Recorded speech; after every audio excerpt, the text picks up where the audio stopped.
जय हिंद दोस्तों, एक बार फिर से आप सभी का स्वागत है फ्रेंड्स हमारे यूट्यूब चैनल गुरुकुल सफ़र में।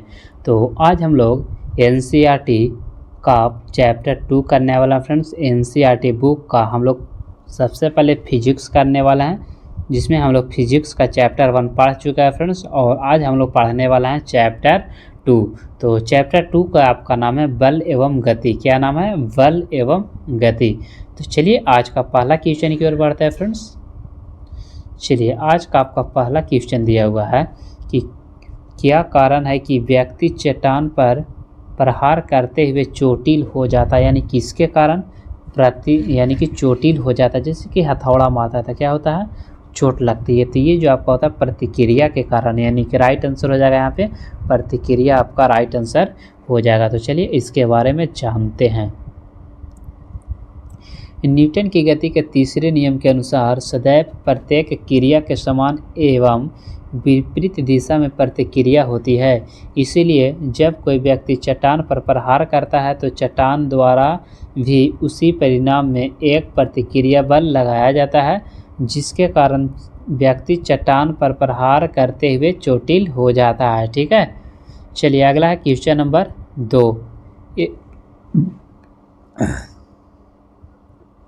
एक समान गति के साथ एक वस्तु जो होता है फ्रेंड्स त्वरित हो सकती है, यानी कि राइट आंसर हो जाएगा यहाँ पे ऑप्शन भी होगा। चलिए इसके बारे में जानते हैं।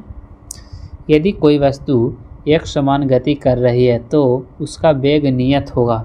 यदि समान गति के साथ कोई पिंड या वस्तु त्वरित हो सकती है, जिसे एक समान त्वरित गति कहते हैं। नेक्स्ट है क्वेश्चन नंबर 3। 3 नंबर क्वेश्चन में आपका दिया हुआ निम्नलिखित में से कौन आभासी बल है?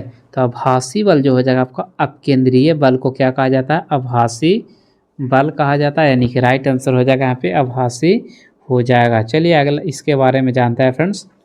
किसी वृत्ताकार पथ पर गतिशील वस्तु पर केंद्र से बाहर की ओर लगने वाले बल को अपकेंद्रीय बल कहा जाता है, और केंद्र के अंदर एक काल्पनिक आभासी बल है इसी दिशा अभिकेंद्रीय बल के विपरीत दिशा में होता है। कपड़ा सुखाने वाली मशीन, दूध से मक्खन निकालने वाली मशीन आदि, ये सब जो आपका हो जाएगा अपकेंद्रीय बलों के सिद्धांत पर कार्य करता है।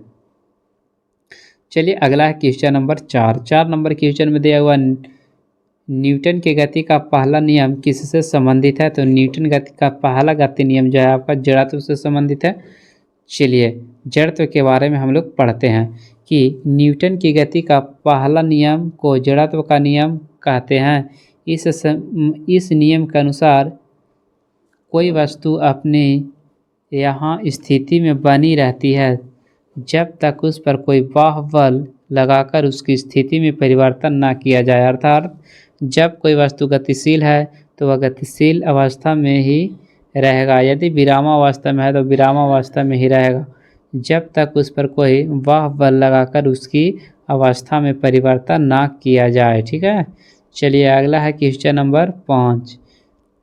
एक साइकिल चालक को वृत्तीय गति में किस ओर झुकना चाहिए? जब साइकिल चला रहा है ना बाबू, तो देखते होंगे कि आप लोग मोड़ पर क्या होते हैं, अंदर की ओर झुक जाते हैं। तो क्या हो जाएगा यहाँ पे आपका राइट आंसर केंद्र की ओर हम लोग झुक जाते हैं।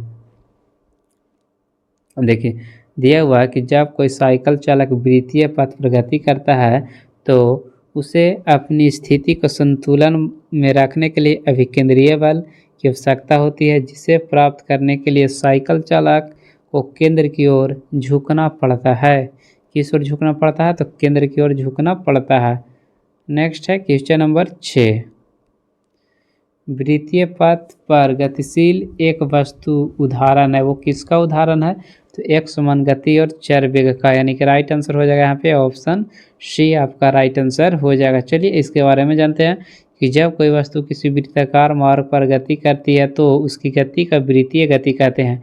वृत्तीय गति में गतिशील वस्तु की दिशा सदैव बदलती रहती है तथा वह वस्तु किसी निश्चित की स्थित बिंदु से एक निश्चित दूरी पर रहती है। यदि वस्तु एक समान चाल से गति रहती है तो उसकी गतिज को एक समान वृत्तीय गति या यूनिफॉर्म सर्कुलर मोशन कहा जाता है। वृत्तीय गति एक त्वरित गति है क्योंकि वेग की दिशा प्रत्येक बिंदु पर परिवर्तित हो जाती है। चलिए अगला है क्वेश्चन नंबर 7। रॉकेट किस सिद्धांत पर कार्य करता है? तो रॉकेट जो करता है आपका रेखीय संवेग संरक्षण के सिद्धांत पर कार्य करता है, यानी कि राइट आंसर हो जाएगा यहाँ पे डी आपका राइट आंसर हो जाएगा। अगला है कि रॉकेट रेखीय संवेग संरक्षण सिद्धांत पर कार्य करता है। यह सिद्धांत न्यूटन के गति के तीसरे नियम के अंतर्गत कार्य करता है। इस नियम के अनुसार प्रत्येक क्रिया के बराबर परंतु विपरीत दिशा में प्रतिक्रिया होती है, अर्थात एक वस्तु में जितना संवेग परिवर्तन होता है दूसरी वस्तु में उतना संवेग परिवर्तन विपरीत दिशा में होती है। इसी कारण नीचे की ओर गतिशील गैस रॉकेट की ऊपर की दिशा में धक्का प्रदान करती है। रॉकेट से निकलने वाली गैस के कारण रॉकेट का द्रव्यमान परिवर्तित होता रहता है, जिससे रॉकेट को आगे बढ़ने के लिए आवश्यक वेगों के त्वरण प्राप्त होता है। ठीक, तो चलिए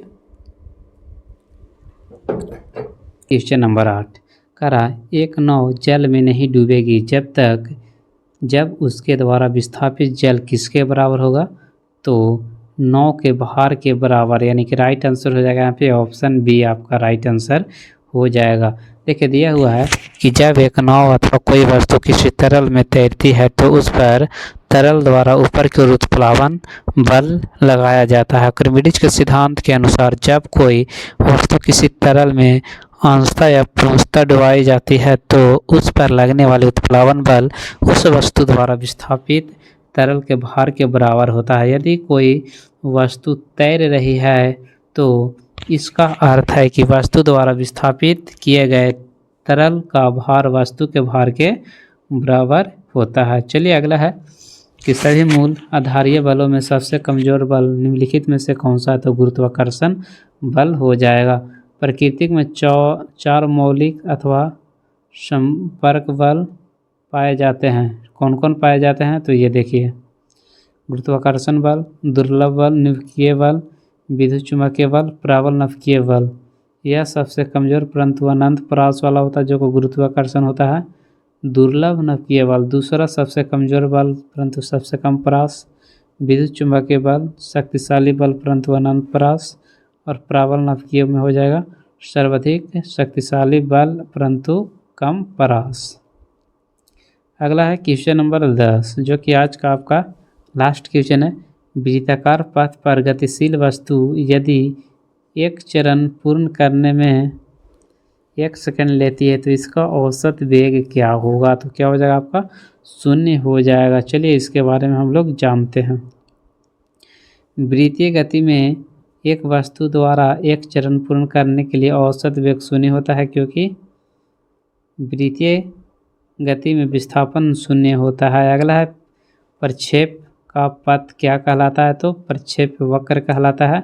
चलिए अगला क्वेश्चन है क्वेश्चन नंबर 12 कि रेल की गति किस प्रकार की गति का उदाहरण है? तो रेल की गति जो आपका हो जाएगा रूपांतरित गति का, यानी कि राइट आंसर हो जाएगा ऑप्शन डी आपका राइट आंसर हो जाएगा। अगला है क्वेश्चन नंबर 13 यदि एक वस्तु एक समान गति से वृत्ताकार पथ पर गतिशील है तो इसका वेग परिवर्तित होते रहता है, यानी कि राइट आंसर हो जाएगा ऑप्शन सी हो जाएगा। अगला है क्वेश्चन नंबर 14 तोप से एक गोला दागा जाता है तो गोले की गति जो आपको होता है प्रक्षेप गति होता है, यानी कि इस तरह से गोला गिरेगा। ठीक है, इसी को प्रक्षेप गति कहते हैं। अगला है क्वेश्चन नंबर 15